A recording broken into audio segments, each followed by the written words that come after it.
It was supposed to be a time for healing. I had been in the hospital for almost a week, recovering from an accident that had left me with broken bones and a bruised ego. My body was in pain, but my mind was still clear. Too clear for what I was about to find out. I had always trusted my wife, Sarah. We had been together for years, and despite the ups and downs, I never imagined she would betray me. But life has a funny way of throwing curveballs when you least expect it. It was a quiet evening in the hospital room. I had just finished a call with my best friend, trying to keep my spirits up, when my phone buzzed with a notification. It was from my home security system, something I had set up for peace of mind. I almost ignored it, thinking it was just another routine alert. But something inside me told me to check it. I opened the app, and there it was. My heart skipped a beat as I saw the live footage of my living room. Sarah was sitting on the couch, laughing, with David, our friend, sitting too close for comfort. I thought it was innocent at first, but then they kissed, and in that moment, my world turned upside down. I couldn't believe what I was seeing. Sarah, my wife, had been cheating on me with David, right under my nose, while I was lying in a hospital bed, helpless. The rage, the confusion, the betrayal, it all hit me at once. How could she do this to me? I sat there in shock, staring at the screen of my phone. The room around me seemed to close in, the beeping of the hospital machines growing louder in my ears. I had to blink a few times to make sure I wasn't imagining things. But no, it was real. Sarah, my wife, was on the couch, kissing David, our trusted friend. The betrayal was overwhelming, and I couldn't make sense of it. My mind raced back to all the moments we had shared together. Our wedding day, our late-night talks, the way she always promised to stand by me through thick and thin. Those memories, once beautiful, now felt like lies. How long had this been going on? How could she look me in the eye every day, knowing this secret? I felt a deep, gnawing pain in my chest. It wasn't just the physical pain from my injuries anymore. It was the emotional hurt that sliced through me, leaving me breathless. I wanted to scream, to throw something, to wake up from this nightmare. But I couldn't. I was stuck in this sterile hospital room, completely vulnerable, completely powerless. I thought about the days leading up to my accident. We had argued a lot recently, but it was always the kind of bickering couples go through.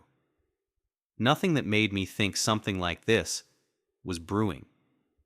She had even visited me in the hospital, telling me how much she cared about me. Was it all an act? I closed my eyes, trying to stop the tears from coming, but they came. Anyway, I felt so small, so defeated. The woman I trusted most in this world was betraying me with someone I had called a friend. I couldn't escape the images of them together. It was as if my life had become a cruel joke, and I was the punchline. But as the anger grew within me, something else stirred too. A sense of powerlessness was now mixed with an overwhelming urge for revenge. I had been weak in that hospital bed, unable to stop her. But not for long. A plan began to form in my mind. One that would make her regret every second of this betrayal. The rage inside me simmered quietly, almost dangerously, as I lay there in that hospital bed. The emotional pain was still raw, but something else was beginning to surface. A burning desire for revenge. I couldn't let this betrayal go unpunished. Sarah and David thought they had gotten away with it, but They had no idea what was coming.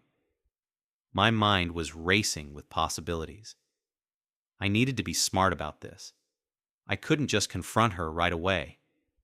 No, I needed to make them both feel the sting of what they had done, in a way that would leave them questioning their every move. But I couldn't do it from a hospital bed. I was too weak, too vulnerable. I needed to get out. I started thinking about all the times Sarah had let her guard down. Her late-night phone calls, the random business trips she had taken that never seemed to make sense. There were more clues I should have noticed, but I had been too trusting, too blinded by love. But now, those moments felt like breadcrumbs leading to the truth. I wasn't just going to walk in and confront her. I needed to do something that would make an impact, something that would shake her to the core. I began making plans. I contacted my old friend Mark, someone who had always been loyal to me. He had been there for me through thick and thin, and I knew he would support me in whatever I needed. I briefed him on the situation, and he agreed to help. Together, we would make sure Sarah and David paid for what they had done. It was time to put my plan into motion. I needed to get out of this hospital, no matter what it took. I couldn't let my anger fester any longer. My body was healing, but it was my heart that needed the most work. And I was going to make sure that when I did confront Sarah, it would be on my terms, at a time and place where she would never see it coming. I spent the next few days planning everything meticulously. My body was still recovering, but my mind was sharp, focused on one thing: revenge. The hospital staff were kind, but I couldn't stay there any longer. I had to get out. I called in a favor from Mark, who made sure everything was set. He told me he had a way to get me discharged early without raising any alarms, and I trusted him. I knew this was my only shot to move quickly. The night before my discharge, I gathered the last of my strength. I had already set up a hidden camera in my living room to capture everything I needed. I wanted irrefutable evidence. But this wasn't just about exposing Sarah. It was about showing her the consequences of her actions. Mark and I had planned everything down to the smallest detail. The revenge wasn't going to be quick or easy. It was going to be a slow, calculated blow that would break her, piece by piece. The next morning, I walked out of the hospital with Mark's help, hidden behind a pair of dark sunglasses and a hood. I felt like a man on a mission. The world outside seemed almost too bright after the sterile hospital lights, but I was too focused on what was ahead to care. As we approached my house, I could already feel the adrenaline kicking in. The time had come. When we arrived, I felt an overwhelming mix of emotions: anger, anticipation, and a strange sense of calm. Mark stayed outside, keeping an eye on things, while I made my way into the house. It was eerily quiet.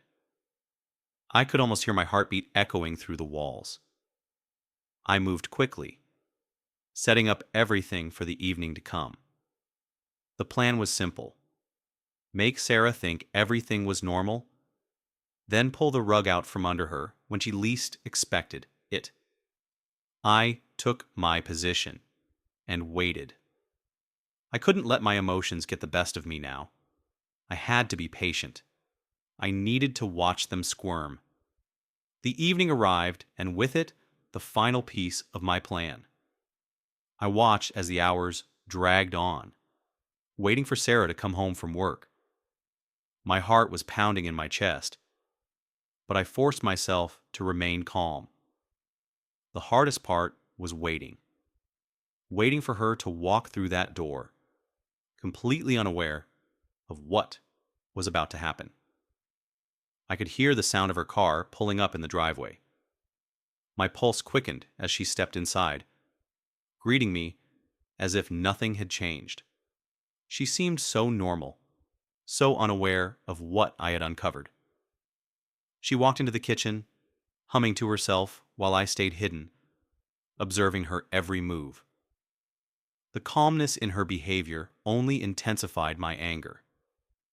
How could she act like everything was fine, knowing the pain she had caused me? I waited for the perfect moment. As she entered the living room and sat on the couch, I made my move. The lights flickered slightly. Mark had made sure to set it up that way to add an eerie effect. I stepped out from my hiding place, standing in front of her, my face masked with an expression of cold fury.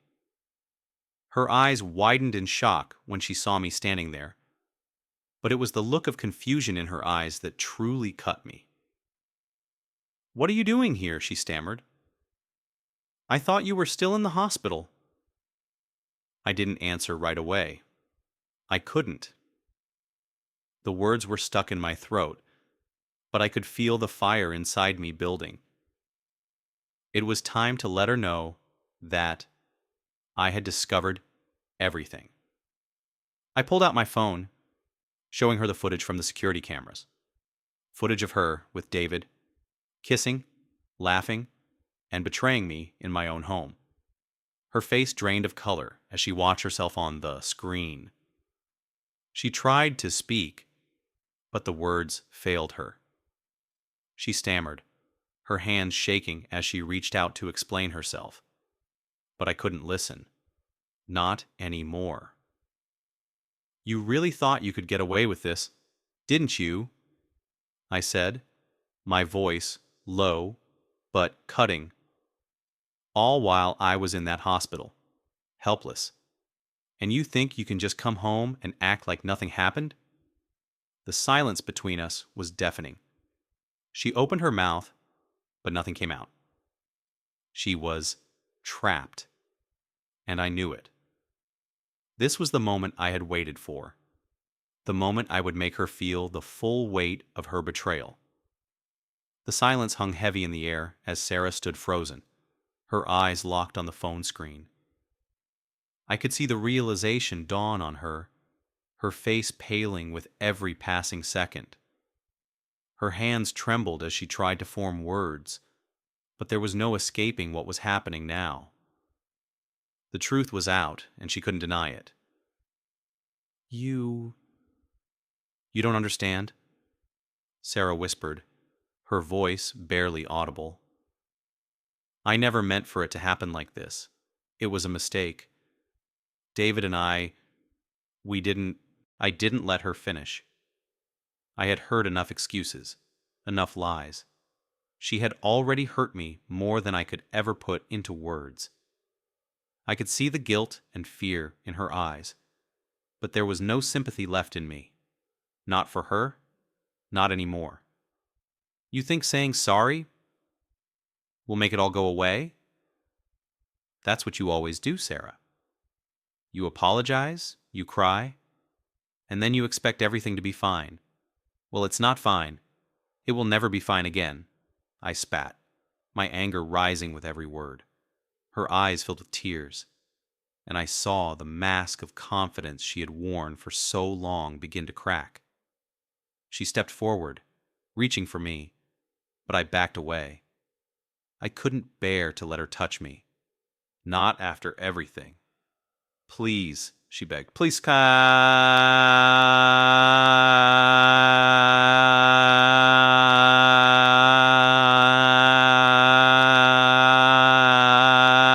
I didn't want to listen. I was done. The hurt, the betrayal, the broken trust. It was all too much. I had been vulnerable, had trusted her with my life, and she had thrown it all away. As I turned away from her, I caught a glimpse of the clock. The time was coming. I had one final thing to do. One last act that would truly make her understand the gravity of what she had done. But I couldn't do it yet. I needed to let her sit in this discomfort. let her feel the weight of her actions. She would pay for what she had done, just not in the way she expected. I could feel the tension building in the room as Sarah stood there, tears streaming down her face, begging for my forgiveness. But there was no forgiveness left to give. Her actions had broken me in a way I didn't think was possible, and no amount of pleading could undo the damage. I walked slowly toward the door, my mind made up. But before I left, I turned to face her one last time. "You've got one last chance to make things right, Sarah," I said, my voice cold and final. "But this is it. There's no going back." She looked at me, eyes wide with disbelief. "What are you going to do?" she whispered, fear creeping into her voice. I didn't answer. I had already set my plan in motion. Outside, Mark was waiting, ready to carry out the final step of my revenge. He had been part of this all along, helping me set everything up. He had made sure that David, the man who had betrayed me with my wife, was about to get a taste of his own medicine. As I stepped outside, I saw Mark standing by my car. He gave me a small nod, and I knew it was time. We had arranged for David to show up at the house, expecting to see Sarah, expecting things to be normal. But they wouldn't be. They had no idea what I had planned. It was time to give them both a reality check. I got in the car, and as we drove to the meeting spot, I felt an odd sense of calm wash over me. It was strange. After everything, after all the pain and betrayal, I was finally in control. I wasn't the helpless, broken man I had been in that hospital room. I had taken back my power. And when David showed up, thinking he could continue his affair with my wife, he would understand exactly what it meant to cross me. We reached the spot where everything would finally unfold. The quiet, secluded area was perfect for what I had planned. No witnesses, no distractions.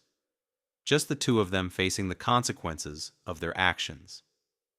As I parked the car, I could feel my heart racing. But this time, it wasn't from anger or hurt. It was from the anticipation of what was about to happen. Mark and I set everything up. The cameras were rolling, capturing every moment, every emotion that would unfold in the next few minutes. We were prepared. I was prepared. We didn't have to wait long. David arrived, oblivious to what was waiting for him. He stepped out of his car, grinning like he had just won some victory. As he walked toward the meeting spot, I stood from behind the bushes, stepping into the light. His smile faltered when he saw me, and that's when he realized something was terribly wrong. "What's going on? Why am I here?" he asked, his confidence quickly turning into confusion. I didn't waste time on pleasantries. "You know exactly why you're here," I said, my voice sharp. "You think you could take what was mine? That you could have without us out any consequences? Well, David, I'm here to show you what happens when you mess with the wrong person." He took a step back, his face blanching as he looked around. "This is crazy, man. What do you want?" I didn't. Before he could finish, I pressed a button on my phone, sending a live feed of his betrayal straight to Sarah. The shock on his face was priceless as he realized what had been happening behind his back. His actions were being broadcasted to the one person who had trusted him. Sarah was watching, seeing him squirm as he stood there, caught in his lies. It was then that I let him have it. "You thought this was going to be easy, huh? You thought you could just sneak around and get away with it. Well, this is your wake-up call." I turned to Mark, who was already moving, handing me the final piece of the plan. The moment was brutal, swift, and unforgettable. It wasn't about physical harm. No, it was about emotional devastation. I wanted David and Sarah to experience the same helplessness I had felt. And they did. They saw the truth of their actions laid bare, with no escape. As the dust settled and the final act of revenge played out, I realized something important.